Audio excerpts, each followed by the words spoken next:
So, last time in part one, we explored how Jesus responded in abusive situations and why his examples matter for us today. In part two, we are going to get practical and answer the question, how do we apply the patterns that Jesus modeled when he faced verbal, physical, and emotional abuse, even spiritual abuse? So by the end, you will have 5 clear biblical steps to help you set boundaries that honor God and protect your soul. So let's recap part one. Jesus didn't tolerate mistreatment. So we tolerate a lot. I tolerate a lot. And we mistake that for something we think would be good, to have patience. So, yes, we need patience. But tolerating mistreatment is it's not the same thing. So it's not okay to tolerate mistreatment. He walked away, he set limits, and he confronted hypocrisy when necessary. Boundaries were not selfish for him, they were holy and protecting his heart and his mission. Now let's go deeper into how scripture calls us to live this out. Here are 3 really great scriptures that help us be confident to set boundaries. Proverbs 4:23. Above all else, guard your heart, for everything you do flows from it. Your heart is precious to God, so we need to protect it. Matthew 5:37. Let your yes be yes and your no be no. Clear, honest words backed by consistent action. So, boundaries are not only focused on the outward behavior of other people that we don't want in our lives. Boundaries are also required of us to do the work because we're the ones setting it. So, with your yes being yes and your no being no, not only is that a boundary for you, but following through is what we're also getting into in our next session for the boundary to actually work. So your yes has to be yes and your no has to be no. And that clear communication is going to help tremendously. Galatians 6:5. Each one should carry their own load. You're not called to carry someone else's sin, abuse, or emotional responsibility. So, yes, we are not called to carry things more than is necessary. So, we have compassion and we help people, we guide them, and we love them, but we don't need to be taking on someone else's, like, decisions and heaviness and their yoke of everything that's going on with them, because each one of us have our own. When you carry your own load, you ultimately are responsible for your own decisions, but we do need each other to help build us up and make sound decisions. So it's where boundaries come in is that we're not being emotionally, like, or verbally or physically dumped on, and we don't have to tolerate that. So the key takeaway from those 3 verses is that God calls you to guard your heart, be clear and honest, and not to take responsibility for what's not yours. So let's dive into the 5 behavior patterns that Jesus modeled for boundaries. How do we follow his examples? Step number 1, name the behavior clearly. For example, when you raise your voice at me, I'm going to leave the conversation until we can speak respectfully. Now, the funny thing is, in my relationship, I'm the one who yells. And so this is a boundary that my husband would need to place for me when my voice raises. And when my voice raises, there's a reason for it, but that's a conditioning that I have to work on my own for that trigger. There's a trigger as to why I'm yelling, or there's a trigger for you as to why you're yelling. And we are responsible for that behavior, even if it's because of something that someone else is doing, it's still our responsibility. So this is an interesting example because I'm the yeller. So then the boundary to be set is when you raise your voice at me, so that's the behavior that's unwanted, that's not okay. And then you're stating what you are going to do because we only have control over ourselves and our actions. So what am I going to do? I'm going to leave the conversation until we can speak respectfully, and that's protecting me from being yelled at. Step number 2, remove yourself if necessary. Physically or emotionally, step away when abuse happens. Jesus walked away and he didn't stay to prove himself. So I think a lot of us must wrestle with wanting to be understood, but it can turn into pride or ego or wanting to be right and wanting resolve and wanting our way, things like that. If you step away and there's an emotionally charged situation, walking away can really help protect you. It can help protect the other person. And then once you are regulated, whether the other person is or not, you're going to be able to make better decisions from a more secure, calm place. Okay. Step number 3, limit trust and access. You can forgive or pray for someone, but you don't have to let them back into your inner life or inner circle if they are unsafe or continuing to repeat the same behavior patterns, right? Limiting trust and access, that is something that we have to learn over time, right? So it depends on how you were raised and things that you've been through in order to gauge where, your trust is with each person. So with Growth Table Co., what I do is I help go right to the core of where our beliefs are and our wounds are, and we uproot things that are no longer serving us. And those are fears, those are conditioned things that we might not really believe is right for us, but we've been doing it our whole life. And we uproot those things and rewire.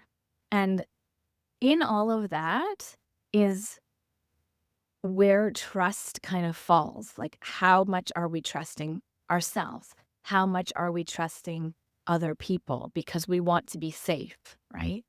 And the more secure we are, the more we can decide who and when to trust and who and when to give access to our inner circle or open our front door. Okay, so I like to visualize a home, our home, and your heart is your home.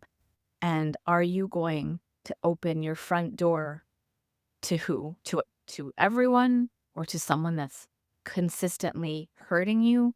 Why are you going to open that door for them? So we need to protect and guard our hearts that way. Step number 4 is stay calm and retaliate. So emotional regulation is super hard. It's only through practice that we are going to be able to take a minute and calm ourselves down. And there's a lot of different tools for that we can talk about in later videos of how to do that. And if you do need any help, we also do one-on-one life coaching session. Respond in line with your values, not their behavior. Jesus didn't return insult for insult. So he got slapped in the face. And this is where the turn the other cheek thing comes in without retaliating. So he's not going to behave in the same way that someone else did. We aren't going to behave in the same way that this other person that we're speaking to or dealing with is behaving. So we are going to be responsible and take ownership of our behavior and our emotional state. Okay. So this is stay calm and don't retaliate. Respond in line with your values. So this goes back to really stopping and thinking, what is it that I need right now? What is it that is needed in this situation for both people? Is this going to benefit if we solve this right now, or can we come back to it later? Okay, so those are some good tips for staying calm, not retaliating, and maybe having the discussion at a different time. And believe me, this is easier said than done for some people who do not practice this, or someone who is not able to be calm and walk away, right? So sometimes there's people who, on the other end of the spectrum, they shut down and run away or flee, like fight or flight.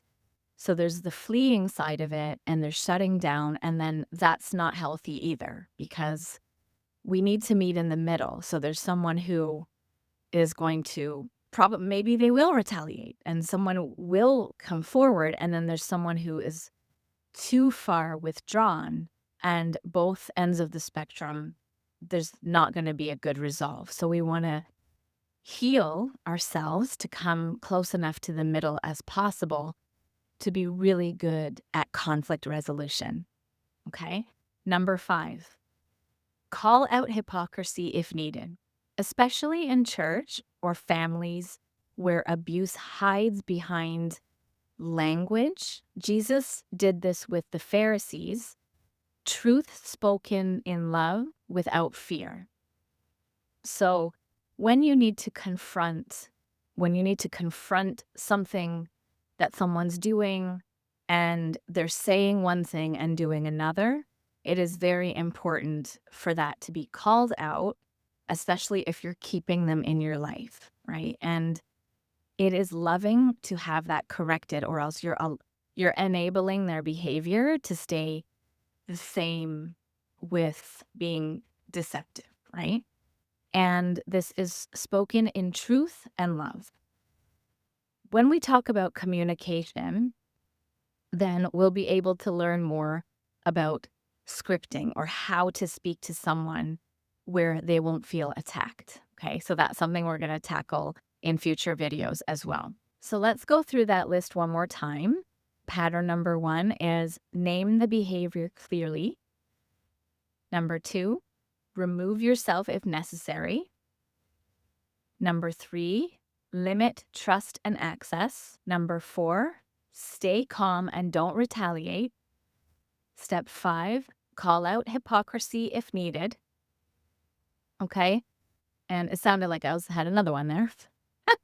But okay, so call out hypocrisy if needed. So those are your 5 practical steps. If you haven't watched the part 1, please go ahead and watch that, because it allows you to see how Jesus modeled, where it is in the Bible that these things happened to him, and exactly how he responded.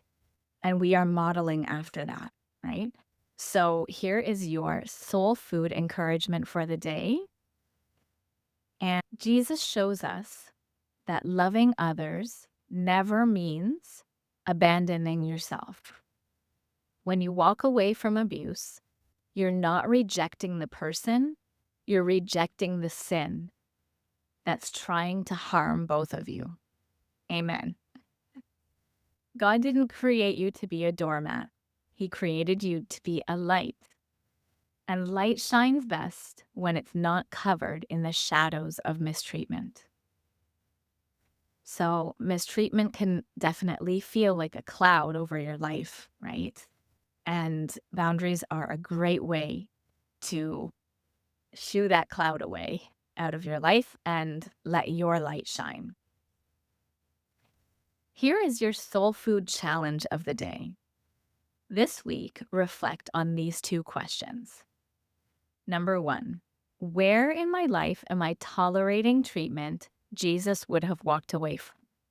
So now that you know how the ultimate perfect person modeled behavior to address and respond in abusive situations. So, again, here's your question. Where in my life am I tolerating treatment Jesus would have walked away from? Okay. So, back in the day in youth at church, we used to have I'm sure they're around still, the bracelets like WWJD, like what would Jesus do? So, when I think of this, it's a great question, right? What would Jesus do? And so write this down in your journals and reflect on this question. Number two, what is one step I can take to guard my heart in that situation? So, where am I tolerating mistreatment? What is one step I can take to guard my heart in that situation starting today? Okay. And write it down, pray over it, and follow through with love and courage. So, as this community is building, the Growth Table Co. community, I will be praying for all of you, and I hope that this has helped you today. If this episode has brought clarity and peace, subscribe to my channel, and please share this with someone who you might believe needs boundaries in their life as well. Remember, we need boundaries, not bondage. And when you follow Jesus' example, you don't just protect yourself, you show others a healthier way to live and love. Thank you for joining us at the Growth Table Co., coming from where you are, just as you are, and we'll see you in the next one. Bye.